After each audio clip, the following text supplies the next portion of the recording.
ಸರಿ.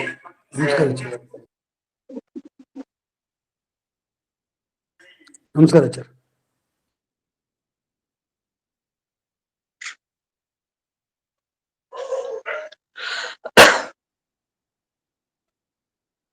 ಸುಮತಿಭಿರನುಮೇಜಂ ಶುಭ್ರಕಾಜಂ ಸಖಾಜಂ ಸುಖಮಜಮನಪಾಜಂ ಮುಕ್ತ್ಯುಪಾಜಂ ವಿಮಾಜಂ ಗೃಹಜಮಹಮಮೇಜಂ ಝೇಜಮಾಮ್ನಾಜಗೇಜಂ ಸದಜಮಸದಜೇಜಂ ಶ್ರೀಸಹಾಜಂ ಭಜೇಜಂ ತಪಸ್ವಾಧ್ಯಾಯ ಶುಶ್ರೂಷಾ ಕೃಷ್ಣಪೂಜಾರತಂ ಮುನಿಂ ವಿಶ್ವೇಶಮಿಷ್ಟದಂ ವಂದೇ ಪರಿಮ್ರಾಟ್ ಚಕ್ರವರ್ತಿನಂ ಶ್ರೀಗುರುಭ್ಯೋ ನಮಃ. ಹರಿಃ ಓಂ. ಶ್ರಿಯಃ ಪತ್ಯೇ ನಿತ್ಯಾ ಗಣಿತ ಗುಣಮಾಣಿಕ್ಯ ವಿಶದ ಪ್ರಭಾ ಜಾಲೋಲ್ಲಾಸೋಪಹತ ಸಕಲಾವತ್ಯ ತಮಸೆ ಜಗಜ್ಜನ್ಮಸ್ಥೇಮ ಪ್ರಲಯ ರಚನಾಶೀಲ ವಪುಷೆ ನಮೋ ಶೇಷಾಂನಾಯ ಸ್ಮೃತಿ ಹೃದಯ ದೀಪ್ತಾಯ ಹರಯೇ ಯೇನ ಪ್ರಾದುರಭಾವಿ ಭೂಮಿ ವಲಯೇ ವ್ಯಸ್ತಾರಿ ಗೋಸಂತತಿಃ ಪ್ರಾಬೋಧಿಶ್ರುತಿ ಪಂಕಜಂ ಕರುಣಯಾ ಪ್ರಾಕಾಶಿತತ್ವಂ ಪರಂ ಧ್ವಾಂತಂ ಧ್ವಂಸಮನಾದಿ ಸಾಧುನಿಕರಶ್ಚಾಕಾರಿ ಸನ್ಮಾರ್ಗಗಃ ತೇನಂ ವ್ಯಾಸದಿವಾಕರೇಣ ಸತತಂ ಮಾತ್ಯಾಜಿ ಮೇ ಮಾನಸಂ ವ್ಯಾಪ್ತಿರ್ಯಸ್ಯ ನಿಜೇ ನಿಜೇ ನಮಃ ಸ ಪಕ್ಷೇ ಸಪಕ್ಷೇ ಸ್ಥಿತಿಃ ವ್ಯಾವೃತ್ತಿಶ್ಚ ವಿಪಕ್ಷತೋಥ ವಿಷಯೇ ಸಕ್ತಿರ್ನ ವೈಬಾಧಿತೆ ನೈವಾಸ್ತಿ ಪ್ರತಿಪಕ್ಷಯುಕ್ತಿರತುಲಂ ಶುದ್ಧಂ ಪ್ರಮಾಣಂ ಸಮೇ ಭೂಯಾತ್ ತತ್ವವಿನಿರ್ಣಯಾಯ ಭಗವಾನ್ ಆನಂದತೀರ್ಥೋ ಮುನಿಃ ಭವತಿ ಯದನುಭಾವಾತ್ಯೇಡಮೂಕೋऽಪಿ ವಾಗ್ಮಿ ಜಡಮತಿರಪಿ ಜಂತುರ್ಜಾಯತೆ ಪ್ರಾಜ್ಞಮೌಲಿಃ सकलवचनचेतो देवता भारती सा मम वचसि निधत्तां सन्निधिं मानसे च रमानिवासोचितवासभूमिः संन्यायरत्नावलिजन्मभूमिः वैराग्यभाग्यो मम पद्मनाभतीर्थामृताब्धिर्भवताद्विभूत्यै पदवाक्यप्रमाणज्ञान् प्रतिवादिमदच्छिदः श्रीमदक्षोभ्यतीर्थाख्यान् उपतिष्ठे गुरून् मम श्रीमदानन्दतीर्थार्य सन्मनः सरसे भुवि अनुव्याख्यान नलिने चञ्चरी कतिमे मनः न शब्दाब्धौ गाढाः न च निगमचर्चासु चतुराः न च न्याये प्रौढाः न च विदितवेद्या अपि वयं परं श्रीमत्पूर्णप्रमतिगुरुकारुण्यसरणिं प्रपन्नामान्यास्मः किमपि च वदन्तोऽपि महताम् ओम नारायणं निखिलपूर्णगुणैकदेहं निर्दोषमाप्यतममप्यखिलैः सुवाक्यैः अस्योद्भवादिदमशेषविशेषतोऽपि वन्द्यं सदा प्रियतमं मम सन्नमामि कुपिता हि फणच्छाया समीकृत्या परं सुखं सेवन्ते यत्पदं धीराः तं भजे वल्लभं श्रियः.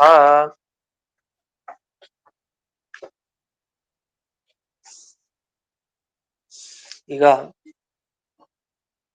62ನೇ ಸುಧಾಮೂಲ. ಮುಂಚೆ ಒಂದು ವಿಷಯ, ಕೊನೆ ದಿವಸ ಕೊನೆಗೆ ಒಂದು ಉದಾಹರಣೆಯನ್ನು ಕೊಟ್ಟರು.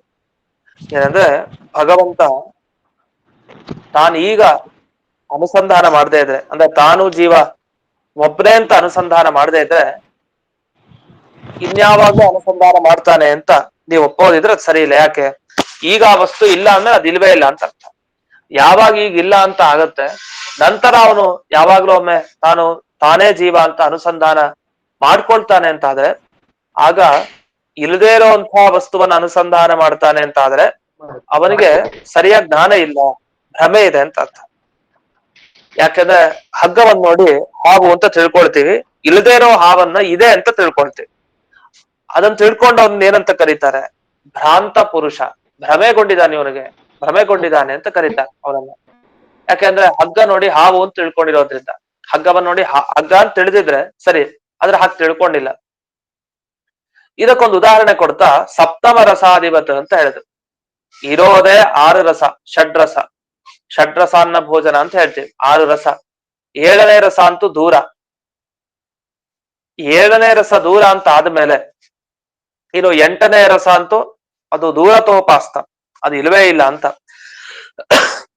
ಅದೇ ರೀತಿ ಪ್ರಕೃತ ಈ ಅನುಸಂಧಾನ ಅನ್ನೋದು ಇವತ್ತಿಲ್ಲ ಅಂದ್ರೆ ಅದ್ ಹೇಗೆ ಸಪ್ತಮ ರಸವತ್ 7ನೇ ರಸದಂತೆ ಅಂತ, 6 ರಸನ ಜಗತ್ನಲ್ಲಿರೋದು ಅಂತ. ಅದು ಕೆಲವರು ಒಪ್ಪಿದ್ದಾರೆ, ಏನಂದ್ರೆ 7ನೇ ರಸನು ಇದೆ ಅಂತ ಒಪ್ಪಿದ್ದಾರೆ. ಅದ್ ಹೇಗೆ 7ನೇ ರಸ ಒಪ್ಲಿಕ್ಕೆ ಸಾಧ್ಯ? ಸಿಹಿ, ಖಾರ, ಲವಣ, ಕಟು, ಕಷಾಯ, ತಿಕ್ತ, ಈ ತರ ಎಲ್ಲ ನಾವು ಹೇಳ್ತಾ ಹೋಗ್ತೀವಿ ರಸಗಳು. ಈ ರಸವನ್ನ ಬಿಟ್ಟು 7ನೇ ರಸ ಅಂತ ಒಂದಿದೆಯಾ ಅಂತ ಬಂದ್ರೆ ಇಲ್ಲಿ ಹೇಳ್ತಾರೆ, ಶೇಷವಾಕ್ಯಾರ್ಥ ಚಂದ್ರಿಕಾ ಟಿಪ್ಪಣಿಯಲ್ಲಿ ಹೇಳ್ತಾರೆ, ಸಪ್ತಮ ರಸಾಧಿಪತ ಇತಿ, ಕೊನೆ ಸಾಲನ್ನ ಗಮನಿಸಿ, ಇದಂಚ ಚಿತ್ರರಸ ಅನಂಗೀಕಾರ ಮತಮಾಶ್ರಿತ್ಯ ಉಕ್ತಂ ತದಂಗೀಕಾರ ಮತೇತು ಸಪ್ತಮ ರಸ ಪದಂ ಅಷ್ಟಮ ರಸ ಪರಂ ದ್ರಷ್ಟವ್ಯಂ. ಒಂದ್ ಮಾತು ಬರದು, ಕೆಲವರು ಚಿತ್ರರಸ ಅಂತ ಒಪ್ಪಿದಾರಂತೆ, 7ನೇ ರಸನು ಒಪ್ಪಿದ್ದಾರೆ. ಚಿತ್ರರಸ ಅಂದ್ರೆ ಅದು ತಿಂದ್ರೆ ಅದು ಎಲ್ಲಾ ತರನು ಅನ್ಸತ್ತೆ, ಒಂದೊಂದು ಸಿಹಿ, ಖಾರ, ಉಪ್ಪು ಎಲ್ಲ ಸರಿ, ಎಲ್ಲಾ ಸೇರ್ಕೊಂಡು ಒಂದ್ ರಸ ಅಂತ. ವಸ್ತುತಃ ಎಲ್ಲಾ ಸೇರ್ಕೊಂಡು ಒಂದ್ ರಸ ಇದೆ ಇಲ್ಲ ಅನ್ನೋದ್ರಲ್ಲಿ ವಿವಾದ ಇದೆ. ಯಾಕೆ? ಎಲ್ಲ ಸೇರ್ಕೊಂಡ್ರೆ ಅದಾಗಿದ್ದು ಒಂದು ಚಿತ್ರರಸ. ಅದು ಪ್ರತ್ಯೇಕವಾದ ರಸ ಅಲ್ಲ.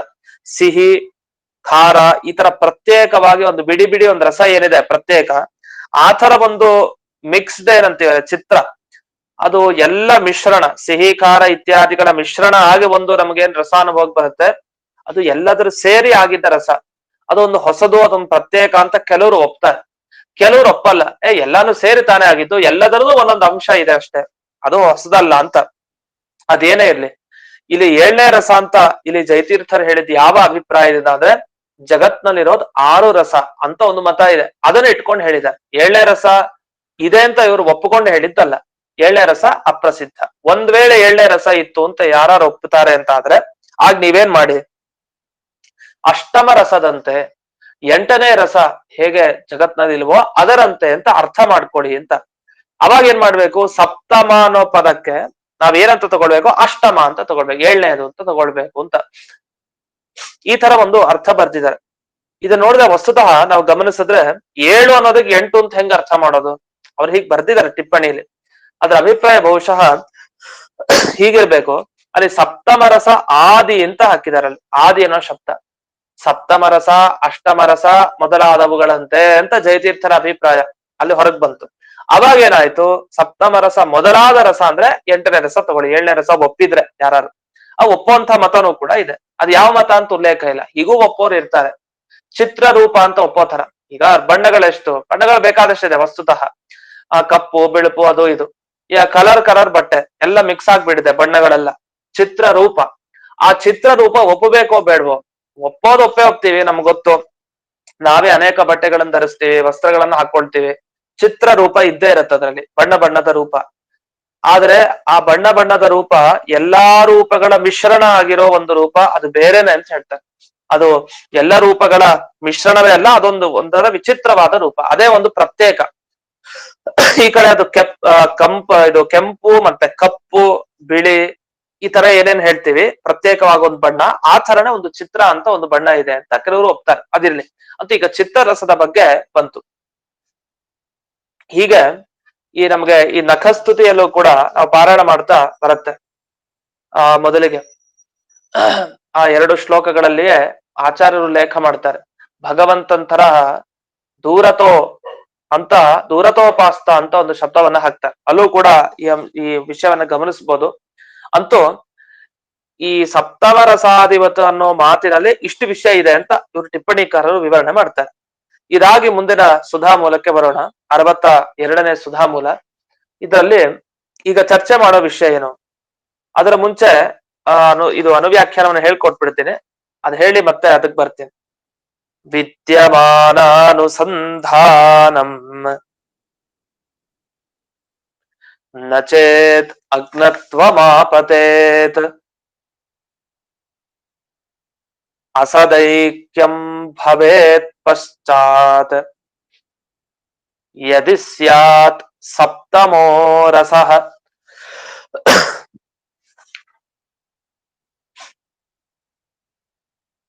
ಇಲ್ಲಿ ಆಚಾರ್ಯರಾಗ್ಬೇಕಾದ್ರೆ ಸಪ್ತಮೋ ರಸಃ ಅಂತ ಅವ್ರು ಹೇಳಿದ್ರು. ಅಂದ್ರೆ ಇರೋದು 6 ರಸ, 7ನೇ ರಸ ಅಂತ ಹೇಗೆ ಒಪ್ಲಿಕ್ ಬರಲ್ವೋ ಹಾಗೆ ಅಂತ ಇವರು ಹಾಗೆ ವ್ಯಾಖ್ಯಾನ ಮಾಡಿದ್ದಾರೆ. ಮಧ್ವಾಚಾರ್ಯ ಹೇಳಿದ್ದು ಸಪ್ತಮ ರಸನೇ. ಆ ಚಿತ್ತರಸ ಒಂದು ಪ್ರತ್ಯೇಕ ರಸ ಅಂತ ಒಪ್ಪಿಲ್ಲ. ಎಲ್ಲಾ ರಸಗಳು ಸೇರ್ಕೊಂಡು ಒಂದು ಚಿತ್ತರಸ ಅಷ್ಟೇ. ಅದು ಹೊಸದಾದ ಒಂದು ಪ್ರತ್ಯೇಕ ರಸ ಏನಲ್ಲ. ಪ್ರಕೃತ. ಈಗ ಇದಕ್ಕೆ ವಿವರಣೆ ಕೊಡ್ತಾ ಜಯತೀರ್ಥರು ಈ ಆಚಾರ್ಯರ ಈ ಶ್ಲೋಕ ಯಾಕೆ ಹೊರಡ್ತು ಅಂದ್ರೆ, ಈಗ ನೀವೇನ್ ಹೇಳಿದ್ರಿ, ಯಾವ ವಸ್ತು ಜಗತ್ನಲ್ಲೇ ಇಲ್ವೋ ಆ ವಸ್ತುವನ್ನ ಇದೆ ಅಂತ ನಾವು ತಿಳ್ಕೊಂಡ್ರೆ ನಾವು ಮೂರ್ಖರಾಗ್ತೀವಿ, ಅಂದ್ರೆ ಮಿಥ್ಯಾಜ್ಞಾನಿ, ತಪ್ಪಾಗಿ ತಿಳ್ಕೊಂಡಿದೀವಿ ಅಂತ ಅರ್ಥ. ಅವಿದ್ಯಮಾನಂ ವಿದ್ಯಮಾನತೆಯ ಅನುಸಂಧಾನೋ ಮಿಥ್ಯಾಜ್ಞಾನಿ ಭವತಿ. ಜಗತ್ನಲ್ಲಿ ಅವಿದ್ಯಮಾನ ಅದಿಲ್ಲ, ಆದ್ರೆ ವಿದ್ಯಮಾನ ಅದಿದೆ ಅಂತ ತಿಳ್ಕೊಳ್ಳೋನು, ಅನುಸಂಧಾನ ಮಾಡೋನು, ಅವನ್ ಯಾರೋ, ಅವನಿಗೇನಂತ ಕರಿತೀವಿ, ಮಿಥ್ಯಾಜ್ಞಾನ ಇದೆ, ತಪ್ಪಾಗಿ ತಿಳ್ಕೊಂಡಿದ್ದಾನೆ ಅಂತ ಕರಿತೀವಿ. ಯಾಕಂದ್ರೆ ಅವಿದ್ಯಮಾನ, ಉದಾಹರಣೆಗೆ ಅವಿದ್ಯಮಾನ ಯಾವುದು, ಹಾವು, ಅದು ಅವಿದ್ಯಮಾನ ಅದಿಲ್ಲ, ಆದ್ರೆ ಅದು ವಿದ್ಯಮಾನ ಇದೆ ಅಂತ ಅನುಸಂಧಾನ. ಅತ್ರ ಸರ್ಪ ಅಸ್ತಿ, ಇಲ್ಲಿ ಸರ್ಪ ಇದೆ ಅಂತ ಅವನು ತಿಳ್ಕೊಳ್ತಾನೆ. ಹೀಗೆ ತಿಳ್ಕೊಳ್ಳೋದ್ರಿಂದ ಅವನ್ನ ಏನಂತ ಕರಿತೀವಿ, ಮಿಥ್ಯಾಜ್ಞಾನಿ, ತಪ್ಪಾಗಿ ತಿಳ್ಕೊಂಡಿದ್ದಾನೆ ಅಂತ. ಈಗ ನಾವು ತಿಳ್ಕೊಂತೀವಲ್ಲ, ದೇಹವನ್ನೇ ಆತ್ಮ ಅಂತ ತಿಳ್ಕೊಳ್ತೀವಿ. ದೇಹ ಬೇರೆ, ಆತ್ಮ ಬೇರೆ. ದೇಹ ಆತ್ಮ ಎರಡಲ್ಲಿ ಏನಿಲ್ಲ, ಐಕ್ಯ ಇಲ್ಲ, ಒಂದೇ ಅನ್ನೋ ಅಂಶ ಇಲ್ಲ. ಇಲ್ಲದೇ ಇರುವಂತ ಅಭೇದವನ್ನ ಇದೆ ಅಂತ ನಾವು ತಿಳ್ಕೊಳ್ತೀವಿ. ಆವಾಗ ಏನಾಗುತ್ತೆ, ಮಿಥ್ಯಾಜ್ಞಾನಿ ಅಂತ ನಮ್ಮನ್ ಕರಿತೀವಿ. ಅಯ್ಯೋ ನನ್ಗೆ ಗೊತ್ತಿಲ್ಲ, ದೇಹ ಬೇರೆ ಆತ್ಮ ಬೇರೆ, ಎರಡು ಒಂದೇ ಅನ್ನೋ ಅಂಶ ಇಲ್ಲವೇ ಇಲ್ಲ ಜಗತ್ನಲ್ಲಿ, ಎರಡು ಬೇರೆ ಬೇರೆನೆ. ಒಂದೇ ಅಂತ ಇಲ್ಲದೇ ಇರೋದನ್ನ ಇವನು ಒಂದೇ ಅಂತ ತಿಳ್ಕೊಳ್ಳೋದ್ರಿಂದ ಇವನು ಮಿಥ್ಯಾಜ್ಞಾನಿ ಆಗ್ತಾನೆ, ಅಂತ ತಪ್ಪಾಗಿ ತಿಳ್ಕೊಂಡಿದ್ದಾನೆ ಅಂತ ಇಷ್ಟ ಹೇಳ್ತೀವಿ. ಅದೇ ತರ ಈಗಲೂ ಹಾಗೆ ಪರಿಸ್ಥಿತಿ. ಏನು, ಜೀವ ಮತ್ತೆ ಪರಮಾತ್ಮ ಇಬ್ಬರಲ್ಲೂ ಇಲ್ಲದೇ ಇರುವಂತಹದ್ದು ಯಾವುದು, ಐಕ್ಯ. ಇಬ್ರು ಒಂದೇ ಅಲ್ಲ, ಇಲ್ಲದೇ ಇರುವಂತಹ ಐಕ್ಯವನ್ನ ಇದೆ ಅಂತ ತಿಳ್ಕೊಳ್ಳೋದ್ರಿಂದ ಮಿಥ್ಯಾಜ್ಞಾನಿ ಆಗ್ತಾನೆ. ಈ ಮಿಥ್ಯಾಜ್ಞಾನಿ ಯಾರಾಗೋದು, ನಮ್ ಪರಮಾತ್ಮನೇ ಮಿಥ್ಯಾಜ್ಞಾನಿ ಆಗ್ಬೇಕು. ಯಾಕೆ, ಐಕ್ಯ ಇಲ್ಲ, ಆದ್ರೆ ಅವನ್ಗೆ ಐಕ್ಯ ಜ್ಞಾನ ಇದೆ ಅಂತ ನೀವು ಹೇಳ್ತೀರಿ ಅದ್ವೈತಿಗಳು. ಯಾವಾಗ ಅವನ್ಗೆ ಇಲ್ಲದೇ ಇರುವಂತಹ ಐಕ್ಯ ತಿಳ್ಕೊಳ್ತಾನೋ ಅವನು ನಮ್ ತರನೇ ಆಗ ಆ ಪರಮಾತ್ಮ. ಯಾಕೆ, ಅವ್ನು ತಪ್ಪಾಗಿ ತಿಳ್ಕೊಂಡ. ಯಾಕೆ, ಐಕ್ಯ ಇಲ್ಲ ಆದ್ರೂ ಕೂಡ ಇದೆ ಅಂತ ತಿಳ್ಕೊಂಡ ಅಂತ ಆಯ್ತು. ಅದಕ್ಕೆ ಅವ್ರು ಹೇಳ್ತಾರೆ, ಯಾರು ಹೇಳಿದ್ ನಿಮ್ಗೆ ಐಕ್ಯ ಇಲ್ಲ ಅಂತ? ಐಕ್ಯ ಇದೆ, ಇದ್ದ ಐಕ್ಯವನ್ನೇ ತಿಳ್ಕೊಂಡಿದ್ದವನು. ಹೇಗೆ ಅಂದ್ರೆ, ಅಲ್ಲಿ ಹಾವಿತ್ತು, ಇದ್ದ ಹಾವನ್ನ ಇಲ್ಲಿ ಹಾವಿದೆ ಅಂತ ತಿಳ್ಕೊಂಡ್ರೆ ಯಾರು ಅವನನ್ನ ಮೂರ್ಖ ಅಂತಾರ, ಮಿಥ್ಯಾಜ್ಞಾನಿ ಅಂತಾರ? ಅನ್ನಲ್ಲ. ಯಾಕೆ ಅಂದ್ರೆ ಅವ್ನು ಸರಿಯಾಗಿ ತಿಳ್ಕೊಂಡಿದ್ದಾನೆ. ಹಾಗೆ ಜೀವ ಮತ್ತೆ ಪರಮಾತ್ಮನಿಗೆ ಐಕ್ಯ, ಇಬ್ರು ಒಂದೇ ಅನ್ನುವ ಅಂಶ ಅದು ಸತ್ಯ. ಸತ್ಯ ಅಂದ್ಮೇಲೆ ಇದ್ದದ್ದನ್ನೇ ತಿಳ್ಕೊಂಡಿದ್ದಾನೆ ನಮ್ಮ ಪರಮಾತ್ಮ. ಆದ್ರಿಂದ ಅವ್ನ್ ಯಾಕೆ ಮಿಥ್ಯಾಜ್ಞಾನಿ ಆಗ್ಬೇಕು, ಅವ್ನ್ ಯಾಕೆ ತಪ್ಪು ತಿಳ್ಕೊಂಡಿದ್ದಾನೆ ಅಂತ ಹೇಳ್ತೀರಿ ಅಂತ ಯಾರಾದ್ರೂ ಈ ರೀತಿ ಪ್ರಶ್ನೆ ಮಾಡಿದ್ರೆ ಆಗ ನಿಜವಾದ ಅಭಿಪ್ರಾಯವನ್ನ ಹೊರಗೆ ಹಾಕ್ತಾರೆ ಮಧ್ವಾಚಾರ್ಯರು. ಏನು ಅಭಿಪ್ರಾಯ ಹೊರಗೆ ಹಾಕೋದು, ಅವರ ಖಂಡನೆ ಮಾಡ್ತಾರೆ. ವಿದ್ಯಮಾನಾನುಸಂಧಾನಂ ನಚೇತ್ ಅಜ್ಞತ್ವ ಮಾಪತೆ.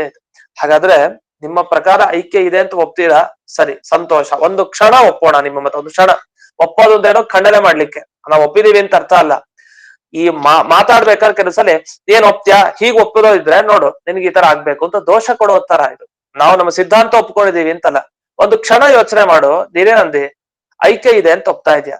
ಯಾವಾಗ? ಈಗಲೂ ಜೀವರಿಗೆ ಈ ಸಂಸಾರ ಕಾಲದಲ್ಲೂ ಪರಮಾತ್ಮ ಜೀವ ಒಂದೇ ಅಂತ ನೀನು ಒಪ್ತಾ ಇದೆ ಅಂತ ಆದ್ರೆ, ಈಗ ಇದ್ಮೇಲೆ ಯಾಕೆ ಅನುಸಂಧಾನ ಬರ್ತಾ ಇಲ್ಲ ಪರಮಾತ್ಮನಿಗೆ? ಈಗ ಬರಲ್ಲ, ಆಮೇಲೆ ಯಾವಾಗ್ಲೂ ಬರುತ್ತೆ ಅಂತ ನೀನು ಉತ್ತರ ಕೊಟ್ಟಿ.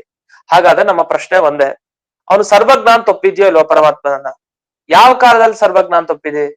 ಈಗಲೂ ಅವನು ಸರ್ವಜ್ಞ, ಮುಂದೂ ಸರ್ವಜ್ಞ, ಯಾವತ್ತೂ ಸರ್ವಜ್ಞ. ಯಾವತ್ತೂ ಯಾವಾಗ್ಲೂ ಎಲ್ಲಾ ವಿಷಯದ ಬಗ್ಗೆ ಜ್ಞಾನ ಇದೆ ಅವನಿಗೆ, ಪರಮಾತ್ಮನಿಗೆ. ಆದ್ರೆ ನಿಮ್ಮ ಪ್ರಕಾರ ಈ ಸಂಸಾರ ಕಾಲದಲ್ಲಿದ್ದಾಗ ಭಗವಂತನಿಗೆ ಒಂದು ಜ್ಞಾನ ಇಲ್ಲ. ಯಾವ ಜ್ಞಾನ? ಐಕ್ಯ ಜ್ಞಾನ ಇಲ್ಲ. ನಾನು ಜೀವ ಒಂದೇ ಅನ್ನುವ ಜ್ಞಾನ ಮಾತ್ರ ಈಗ ಅವನು ಕಳ್ಕೊಂಡಿದ್ದಾನೆ. ಆ ಜ್ಞಾನ ಅವನಲ್ಲಿ ಇಲ್ಲವೇ ಇಲ್ಲ. ಹಾಗಾದ್ರೆ ಒಂದು ವಸ್ತುವಿನ ಜ್ಞಾನ ಅವನಿಗೆ ಬರ್ಲಿಲ್ಲ ಈಗ. ಹಾಗಾದ್ರೆ ಈಗ ಅವನಿಗೆ ಜೀವ ಮತ್ತೆ ನಾನು ಒಂದೇ ಅನ್ನುವ ಜ್ಞಾನ ಇಲ್ಲ ಅಂದ್ರೆ ಅವನು ಅಜ್ಞಾನಿ ಅಂತ ಆಗ್ಬೇಕು ನಿಮ್ಮ ಭಗವಂತ. ನಿಮ್ಮ ಪರಮಾತ್ಮ ಅಜ್ಞಾನಿ ಆದ, ಅವನಿಗೆ ತಿಳುವಳಿಕೆ ಇಲ್ಲ, ಸರ್ವಜ್ಞ ಅಲ್ಲ. ಒಂದ್ ವಸ್ತು ಗೊತ್ತಿಲ್ವಲ್ಲ ಅವನಿಗೆ, ಯಾವ್ದು ಗೊತ್ತಿಲ್ಲ? ಇದೆ ಐಕ್ಯ. ಅದು ಕೂಡ ಎಷ್ಟು ಐಕ್ಯ, ಒಂದಲ್ಲ ಎರಡಲ್ಲ, ಅನಂತ ಜೀವರಾಶಿಗಳಿದೀವಿ, ಒಬ್ರ ಇಬ್ರ ಬೇಕಾದಷ್ಟು ಜೀವರಾಶಿ. ಈ ಪ್ರತಿಯೊಬ್ಬ ಜೀವನು ಮತ್ತೆ ತನಗೆ ಐಕ್ಯ ಜ್ಞಾನ ಅವನಿಗಿಲ್ಲ. ಮತ್ತೆ ಎಷ್ಟು ಕಡೆ ಅವನಿಗೆ ಐಕ್ಯ ಗೊತ್ತೇ ಇಲ್ಲ ಪರಮಾತ್ಮನಿಗೆ. ಮತ್ತೆ ಇಷ್ಟೆಲ್ಲಾ ಗೊತ್ತಿಲ್ಲದೆ ಇರೋವನಿಗೆ ನೀವು ಹೋಗ್ಬಿಟ್ಟು ಅಯ್ಯೋ ಪರಮಾತ್ಮ ಸರ್ವಜ್ಞ ಸರ್ವಜ್ಞ ಹೇಗೆ ಹೇಳಿಕ್ ಸಾಧ್ಯ? ಅವನು ಅಲ್ಪಜ್ಞ, ಅಜ್ಞಾನಿ ಅಂತ ಆಗ್ಬೇಕು. ಹಾಗಾದ್ರೆ ಒಂದಾ ನಿಮ್ಮ ಪರಮಾತ್ಮ ಅಜ್ಞಾನಿ ಆಗ್ಬೇಕು, ಒಂದಾ ನಿಮ್ಮ ಪರಮಾತ್ಮ ಮಿಥ್ಯಾಜ್ಞಾನಿ ಆಗ್ಬೇಕು ಅಂತ. ಅವ್ರ ದೇವರಿಗೆ ನಾವು ಹೀಗೆ ಹೇಳ್ತಾ ಇರೋದು. ನೀನು ಒಪ್ಪೋ ದೇವ್ರ ಇದಾನಲ್ಲ, ಅವ್ನಿಗೆ ಏನ್ ಅಸ್ತಿತ್ವ, ಸ್ಥಾನಮಾನ ಏನು ಕೊಟ್ಟಿ? ಒಂದಾ ಇಲ್ಲದೆ ಇರೋ ಐಕ್ಯವನ್ನ ತಿಳ್ಕೊಂಡಿದ್ದಾನೆ, ಆದ್ರಿಂದ ಅವನಿಗೆ ವಿಪರೀತ ಜ್ಞಾನ ಇದೆ ಅಂತ ಅರ್ಥ. ಅಂದ್ರೆ ಮಿಥ್ಯಾ ಜ್ಞಾನ, ತಪ್ಪಾಗಿ ತಿಳ್ಕೊಂಡಿದ್ದಾನೆ. ಅವನಿಗೆ ಗೊತ್ತೇ ಇಲ್ಲ ಅಂದ್ರೆ ಅಜ್ಞಾನಿ, ಗೊತ್ತಿತ್ತು ತಪ್ಪಾಗಿ ತಿಳ್ಕೊಂಡಿದ್ದಾನೆ ಅಂತಂದ್ರೆ ವಿಪರೀತ ಜ್ಞಾನಿ, ಮಿಥ್ಯಾ ಜ್ಞಾನಿ ಅಂತ ಆಯ್ತು. ಅದನ್ನ ಈಗ ಹೇಳ್ತಾರೆ.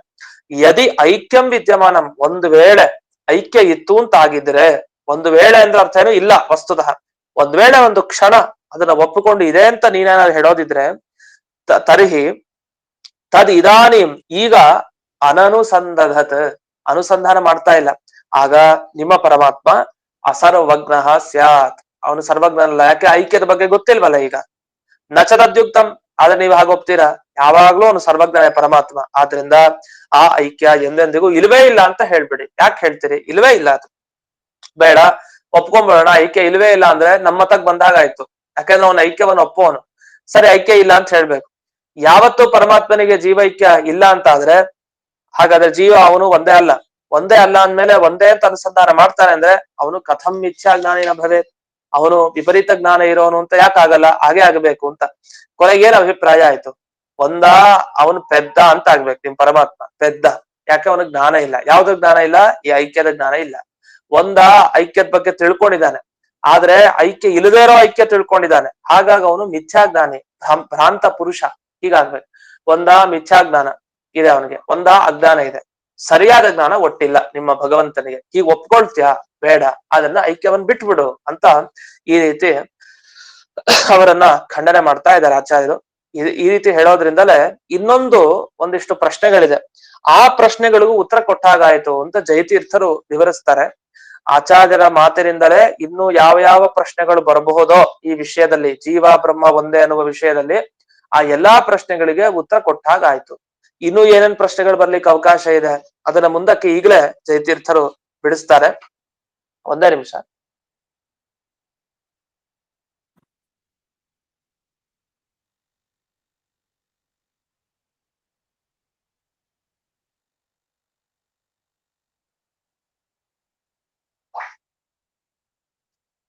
ಹೀಗೆ ಏತೇನ ಅಂತ ಶುರು ಮಾಡ್ತಾರೆ. ಏತೇನ ಈಶ್ವರಸ್ಯ ಇದಾನಿಂ ಶರೀರ ಸದ್ಭಾವಾತ್ ಅನನುಸಂಧಾನಂ ಇತ್ಯಪಿ ನಿರಸ್ತಂ ಸಾರ್ವಜ್ಞಹಾನಿ ಪ್ರಸಂಗ ಅನಿಸ್ತಾರಾತ್ ಈಶ್ವರಸ್ಯ ಸಾಕಾರತಾಯಾಹ ನಿತ್ಯತ್ವೇನ ನ ಭಾವಿನ್ಯಪಿ ಅನುಸಂಧಾನೆ ಪ್ರತ್ಯಾಶ ಅಂತ.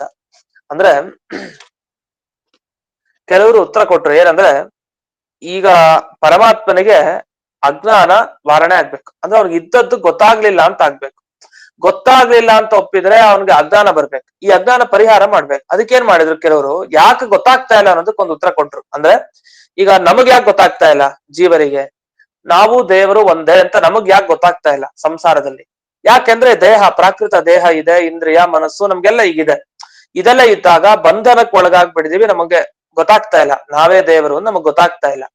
ಯಾವಾಗ ಇದೆಲ್ಲ ಹೋಗತ್ತೋ ಆಗ ನಮಗ್ ಗೊತ್ತಾಗತ್ತೆ. ನಮ್ಗೆ ಯಾಕೆ ಗೊತ್ತಾಗ್ತಾ ಇಲ್ಲ? ಪ್ರತಿಬಂಧಕ ಇದೆ, ತೊಂದರೆ ಕೊಡುವಂಥದ್ದು ಇದೆ, ಜ್ಞಾನ ಬರದೇ ಇರೋಂತೆ ತಡೆಯುವಂತಹ ದೇಹ, ಇಂದ್ರಿಯ ಮನಸ್ಸು ಇವೆಲ್ಲ ಇದೆ. ಆದ್ರಿಂದ ಅನಿವಾರ್ಯ ನಮಗೆ ನಾವೇ ದೇವರು ಅನ್ನುವ ಜ್ಞಾನ ಬರ್ತಾ ಇಲ್ಲ. ಪರಮಾತ್ಮನಿಗೆ ಯಾಕೆ ಬರ್ತಾ ಇಲ್ಲ ಅಂದ್ರೆ, ನೋಡಿ ಅವನಿಗೂ ದೇಹ ಇದೆ ಅಂತ ಒಪ್ತಾರೆ ಕೆಲವರು. ಅವನಿಗೂ ದೇಹ ಇದೆ ಅಂತಂದ್ರೆ ಈ ತರ ದೇಹನ, ಇನ್ನೊಂದ್ ತರ ದೇಹನ, ಅದೆಲ್ಲ ಬೇಡ, ಒಟ್ಟು ದೇಹ ಇದೆ ಅಷ್ಟೊಪ್ಪಿ ಅವ್ರು ಹೇಳೋದು ಉತ್ತರ ಕೊಡ್ಲಿಕ್ಕೆ ಪಾಪ ಅವರು ತಪ್ಪಿಸ್ಕೊಳ್ಬೇಕಲ್ಲ.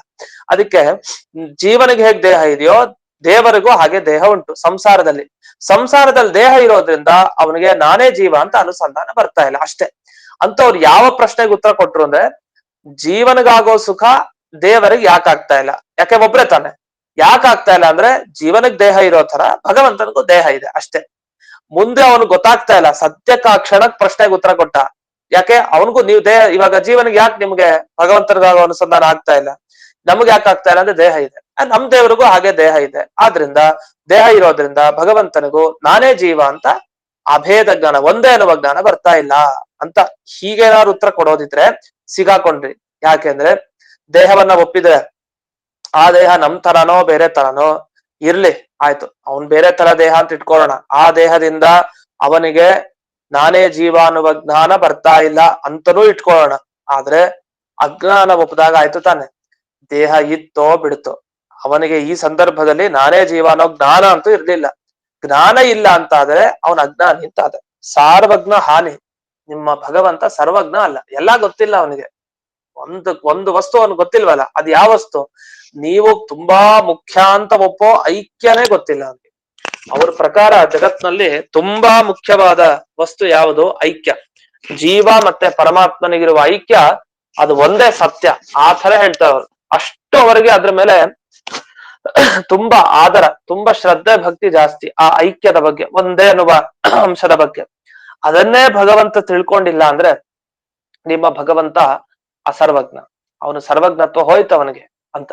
ಅಷ್ಟೇ ಅಲ್ಲದೆ ಈ ಭಗವಂತನಿಗೆ ಒಂದು ಆಕಾರ ಒಪ್ಪಿದಾಗ ಆಯ್ತು. ನಿಮ್ಮ ಮತದಲ್ಲಿ ಆಕಾರ ಇಲ್ಲ ಪರಮಾತ್ಮ ಅಂತ ಆದ್ರೆ ಅವನಿಗೆ ದೇಹ ಇರಲ್ಲ, ಗುಣ ಇರಲ್ಲ, ಏನೂ ಇರಲ್ಲ. ಆಮೇಲೆ ಈಗ ಸಾಕಾರತ ಒಪ್ಪಿದ್ವಿ, ಒಂದ್ ದೇಹ ಇದೆ ಅಂತ ಒಪ್ಪಿದ್ರೆ ದೇವರಿಗೆ, ಅಂತ ದೇವರಿಗೆ ದೇಹ ಹೇಗಿರ್ಲಿಕ್ಕೆ ಸಾಧ್ಯ?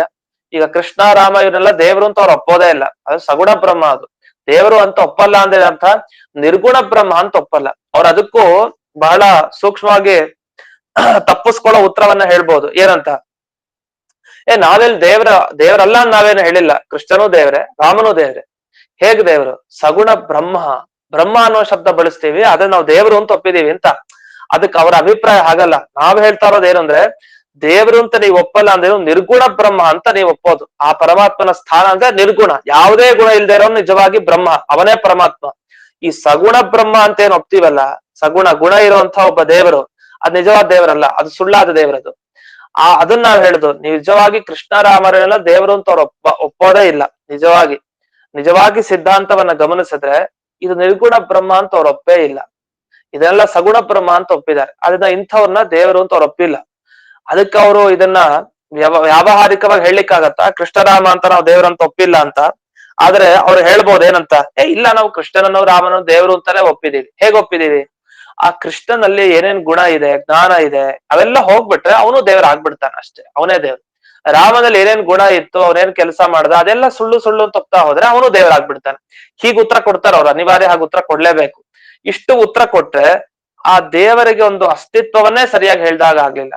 ನಾವು ಅನಂತ ಕಲ್ಯಾಣ ಗುಣ ಪರಿಪೂರ್ಣ ಅಂತ ನಾವು ಹೊಗಳ್ತಾನೆ ಇರ್ತೀವಿ ದ್ವೈತಿಗಳು. ಎಷ್ಟೆಷ್ಟು ಭಗವಂತನಲ್ಲಿ ಗುಣ ಇದೆ, ಆ ಸದ್ಗುಣಗಳು ಪೂರ್ತಿ ತುಂಬಿ ತುಳುಕ್ತಾ ಇದೆ.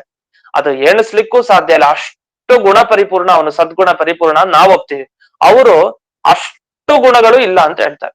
ವಿರುದ್ಧ ನಾವ್ ಹೇಗೆ ಹೇಳ್ತೀವೋ ಇದೆ ಅಂತ, ಅವ್ರು ಪೂರ್ತಿ ಇಲ್ಲ ಅಂತ ಹೇಳ್ತಾರೆ. ಇದು ನಮಗೂ ಅವ್ರಿಗಿರುವಂತಹ ಮತಭೇದ. ಧ್ಯಾನಕ್ಕೆ ಕೂತ್ರೆ ಅವ್ರು ಧ್ಯಾನ ಮಾಡ್ಲಿಕ್ಕೆ ಆಗಲ್ಲ ಅವ್ರಿಗೆ. ಯಾಕೆಂದ್ರೆ ಧ್ಯಾನ ಯಾರ ಬಗ್ಗೆ ಮಾಡ್ಬೇಕು? ನಾವಾದ್ರೆ ಅನಂತ ಕಲ್ಯಾಣ ಗುಣ ಇದೆ, ಅವನಿಗೊಂದ್ ದೇಹ ಇದೆ, ಆಕಾರ ಇದೆ, ಕೈ ಕಾಲು ಎಲ್ಲ ಇದೆ, ಮಾಡ್ಬೋದು. ಅವ್ರು ಅದನ್ನು ಮಾಡ್ಲಿಕ್ಕೆ ಸಾಧ್ಯ ಇಲ್ಲ. ಆದ್ರೆ ಅವ್ರು ಹೇಳ್ತಾರೆ ಇಲ್ಲ ನಾವ್ ಈಗ ವ್ಯವಹಾರದಲ್ಲೆಲ್ಲ ಇದ್ದಾಗ ನಾವು ಮಾಡ್ತೀವಿ ಅಂತ. ನಿಜ, ಯಾವ ರೂಪ ಧ್ಯಾನ ಮಾಡ್ಬೇಕು? ಸುಳ್ಳಾದ ಭಗವಂತನ ರೂಪ ಧ್ಯಾನ ಮಾಡ್ಬೇಕು. ಸುಳ್ಳಾದ ಭಗವಂತನ ರೂಪ. ಯಾಕೆ ಈ ಕೃಷ್ಣ ರಾಮ ಎಲ್ಲ ಧ್ಯಾನ ಮಾಡ್ಬೇಕು ಕಣ್ಮುಚ್ಚಿ? ಆ ಧ್ಯಾನ ಮಾಡ್ಬೇಕು ಅಂತಾದ್ರೆ ಅದೆಲ್ಲ ಸುಳ್ಳು, ಅದೆಲ್ಲ ಸತ್ಯ ಅಲ್ಲ. ಹಾಗಾದ್ರೆ ಧ್ಯಾನ ಮಾಡೋನೊಬ್ಬ ಇದಾನ? ನಿಜವಾಗ ಅವನು ಇಲ್ಲ. ಯಾಕೆ? ಅವನೇ ದೇವರು. ಅವ್ನ್ ಯಾಕೆ ಧ್ಯಾನ ಮಾಡ್ಬೇಕು? ಅಂದ್ರೆ ಈ ತರ ತತ್ವ ಸಿದ್ಧಾಂತ ವಿಚಾರ ಮಾಡ್ತಾ ಹೋದ್ರೆ, ತತ್ವಗಳ ವಿಚಾರ, ಈ ಪ್ರಕ್ರಿಯೆಯಲ್ಲಿ ಸರಿಯಾದ ನಿರೂಪಣೆ ಅವರಲ್ಲಿ ಇಲ್ಲ. ಏನಂದ್ರೆ ಉಳಿಯೋದೊಬ್ನೇ, ಧ್ಯಾನ ಮಾಡೋನ್ ಯಾರು, ಧ್ಯಾನ ಮಾಡಿಸ್ಕೊಡೋನ್ ಯಾರು ಇಲ್ಲ. ನಿಜವಾಗ ಅವನೊಬ್ನೇ ಅಷ್ಟೇ ಇರೋಬ್ನೇ ಉಳಿಯೋದು. ಅದು ಅವನಲ್ಲಿ ಏನಾರು ಇದೆಯಾ? ಅವನಲ್ಲಿ ಏನೂ ಇಲ್ಲ, ಗುಣ ಇಲ್ಲ, ಕ್ರಿಯೆ ಇಲ್ಲ. ಅಂಥ ಒಂದು ನಿರ್ಗುಣ ಬ್ರಹ್ಮನನ್ನ ಒಪ್ತಾನೆ. ಒಂದ್ ರೀತಿ ಶೂನ್ಯ ಅಷ್ಟೇ. ಇಷ್ಟೆಲ್ಲ ಇದ್ರೂ ಕೂಡ ಒಪ್ಕೊಳ್ಳಲ್ಲ ಅವರು. ಇಲ್ಲ ನಾವು ದೇವರನ್ನ ಒಪ್ಪಿದೀವಿ ಅಂತ ಅವ್ರು ಹೇಳ್ತಾರೆ. ಜೀವನ ಒಪ್ಪಿದೀವಿ ಅಂತ ಹೇಳ್ತಾರೆ. ಎಲ್ಲ ಸುಳ್ಳು ಅಷ್ಟೇ. ಒಪ್ಪಿದೀವಿ ಆದ್ರೆ ಸುಳ್ಳು ಅಂತ ಹೀಗೆ ವರ್ಣಿಸ್ತಾರೆ. ಅಂತೂ ಇಲ್ಲಿ ಸಾಕಾರತಾವಾದಿ, ಭಗವಂತನಿಗೆ ಒಂದು ಆಕಾರ ಒಪ್ಪಿದಾಗಾಯ್ತು. ಆಕಾರವನ್ನ ಒಪ್ಪಿದ್ರೆ ಅಂತ ಭಗವಂತ ನಿಜವಾಗಿ ಸತ್ಯ ಅಲ್ಲ. ಯಾಕೆಂದ್ರೆ ಆಕಾರ ಇಲ್ಲದೇ ಇರೋನೇ ದೇವರು ಅವ್ರ ಪ್ರಕಾರ. ಆಕಾರ ಇರೋನು ದೇವರಲ್ಲ. ಆಕಾರ ಇರೋನನ್ನ ಸಗುಣ ಬ್ರಹ್ಮ ಅನ್ನೋ ಶಬ್ದದಿಂದ ಕರೀತಾರೆ. ಅದು ಸುಳ್ಳಾದ ದೇವರು ಅಂತ ಹಂಗಿಟ್ಕೊಳ್ಳಿ. ದೇವರಲ್ಲ ಅಂದ್ರೆ ಸುಳ್ಳಾದ ದೇವರದು, ಸತ್ಯವಾದ ದೇವರಲ್ಲ. ಸತ್ಯವಾದ ಪರಮಾತ್ಮ ಅವನಲ್ಲ. ನಿರ್ಗುಣ ಬ್ರಹ್ಮನ ಬಗ್ಗೆ ಎಲ್ಲಿ ಹೇಳ್ತಾ ಇಲ್ಲ ಅಷ್ಟೇ.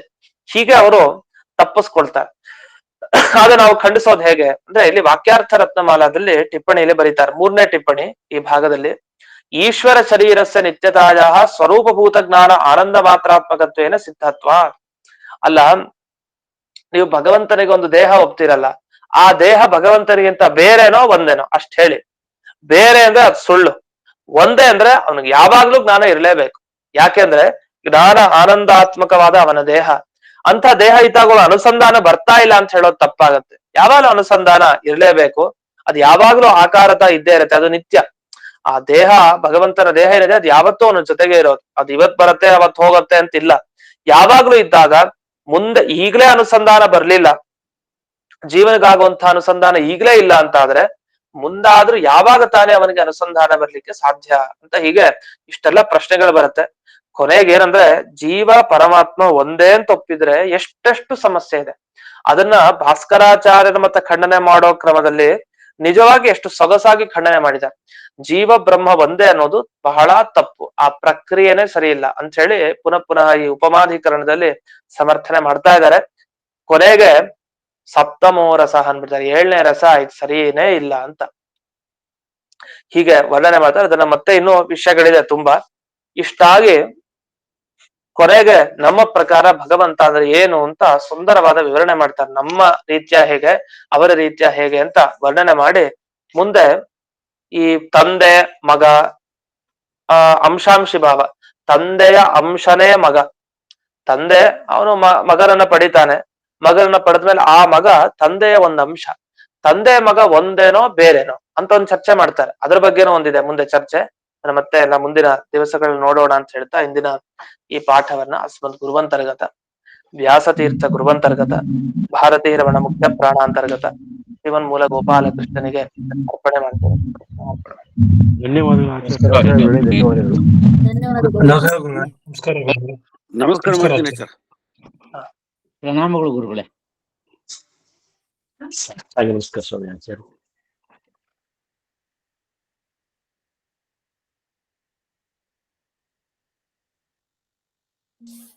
ನಮಸ್ಕಾರ ಗುರುಗಳೇ.